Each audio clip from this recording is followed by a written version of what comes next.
আজকে বানাবো chicken roast. যেভাবে আমি বাসায় রান্না করি ঠিক সেভাবে আপনাদের সাথেও শেয়ার করব। হ্যালো এভরিওয়ান, আসসালামু আলাইকুম। সবাই কেমন আছেন? আল্লাহর রহমতে আমিও ভালো আছি। আজ বাদে কাল ঈদ, ঈদের আছে আর মাত্র 3 দিন। কি খুশি লাগছে তাই না? 2 দিন আছে ধরতে গেলে। যাই হোক, এই যে দেখেন আজকে একটা গোটা মুরগির রোস্ট করতেছি। এটা আমি সবসময় করি কিন্তু কখনো আপনাদের সাথে শেয়ার করা হয় না। আজকে ভাবলাম একটু শেয়ার করি। প্রথমে মুরগিগুলোকে একটু বুকের সাইজে আমি বুকের এখান দিয়ে কেটে দিয়েছি একটু মশলাগুলো যেহেতু ঢুকে। তারপরে আমি পেঁয়াজ আর রসুন দিয়ে দিলাম। এগুলো কিন্তু বাটাও দিয়েছি আর আস্তে আস্তে কিছুটা দিয়েছি।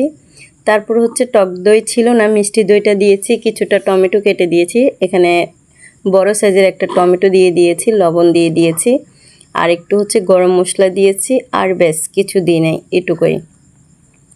তারপর একটু গোটা পাঁচফোড়ন দিয়েছি, মানে পাঁচফোড়ন না, এটা জিরে, গোটা জিরে দিয়েছি। এটা দিলে আমার কাছে একটু ভালো লাগে।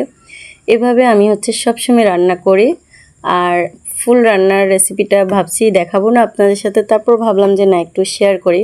আসলে যেহেতু এটা একদম সাদা হয় তো আমি ভাবলাম যে কার কী কমেন্ট হয় জানি না, তো সেজন্য কখনো শেয়ার করি না। কিন্তু আজকে ভাবলাম যে না একটু শেয়ারই করি। যখন আমি খেতে পারি তখন ইনশাল্লাহ আপনারাও খেতে পারবেন। অনেক বেশি মজা হয় এটা, একবার বাসায় ট্রাই করে দেখতে পারেন।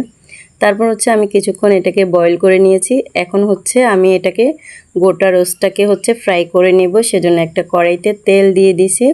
আর এখানে আমি 2টা পা বাঁধিনে, আপনারা চাইলে বেঁধেও নিতে পারেন। আমার কাছে মনে হয় পা বাঁধলে ভিতরে কিছু ঢুকে না, সেজন্য। যাই হোক, এটাকে আমি ভালো করে ফ্রাই করে নিয়েছি। চিকেনটাকে একদম ডুবো তেলে করে নিলে না জিনিসটা অনেক বেশি সুন্দর হয়। আর দেখেন কালারটা কি সুন্দর আসছে, তাই না? এটা বানানো খুব সহজ, কোনো ঝামেলা নাই, খেতে অনেক বেশি মজা। এখানে কিছুটা আমি ব্রেস্তা বানিয়ে নিচ্ছি আর কিছুটা 2টা আলু কেটে নিয়েছি, 2টা আলুও দিব।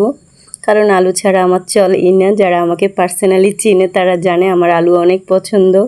সব খাবারের মধ্যে আমি আলু দিয়ে ভাত না খেলে আমার মনে হয় যে আমি কি একটা খাইনি। এটা নিয়ে আমার বোনেরা অনেক হাসাহাসি করে যখন ওদের বাড়িতে যাই। যাই হোক, 2টা আলু দিয়েছি আর এখানে একদম ফ্রাই হয়ে আসছে। আমি কিছুটা ঘি দিয়েছি, কিছুটা পাউডারের দুধ দিয়েছি আর কিছুটা চিনি দিয়েছি। উপর থেকে এগুলো দিয়ে আরও কিছুক্ষণ আমি বয়েল করে নেব। এটা কিন্তু একটু ধনিয়া পাতা দিয়েছি আর বেশি আগে একটু বেরেস্তা দিয়েছি, সেটার ফুটেজ নিতে ভুলে গেছি। এখন আবার একটু বেরেস্তা দিয়ে দিচ্ছি। আসলে একটু দিয়ে কিছুক্ষণের জন্য আবার রান্না করে নিলে এটা এত পরিমাণ মজা। আর বিশ্বাস করেন এত গ্রান বের হয়েছে না বলার বাইরে। এখান দিয়ে আমি পোলাও বসাইছি। পোলাওটা আমি রেসিপিটা দেখাইনি, সেটা আমরা সবাই জানি। এই যে দেখেন আমার এখানে আমি 6টা হাঁসের ডিম সিদ্ধ করে নিয়েছি। হাঁসের ডিমটা অনেক বেশি ভালো লাগে। তো এই তো আমার দুপুরের খাওয়া একদম রেডি। এটা বানানো খুবই সহজ, একদম মনে হয় যে 1 ঘন্টাও লাগে না আমার পুরো রান্নাটা করতে। কিন্তু ঝটপট হয়ে গেছে। যাদের বাসে গেস্ট আসবে তারা এরকম ঝটপট করে রান্না করতে পারবেন। দেখতেও একটু লাক্সারিয়াস লাগবে আর খেতেও খুব মজা। আর বানানো তো আরও সহজ। এইদিকে আমার ছোট 2জন গেস্ট, আমার ছেলে আর আমার ভাতিজা, 2জনকে দিয়েছি প্রথমে ট্রাই করার জন্য। আমার ভাতিজা বলছে কোন দিক দিয়ে শুরু করব। ভাতিজা বলতেছে হাড্ডি খাবে আর আমার কোক না খেলে ভালোই লাগে না।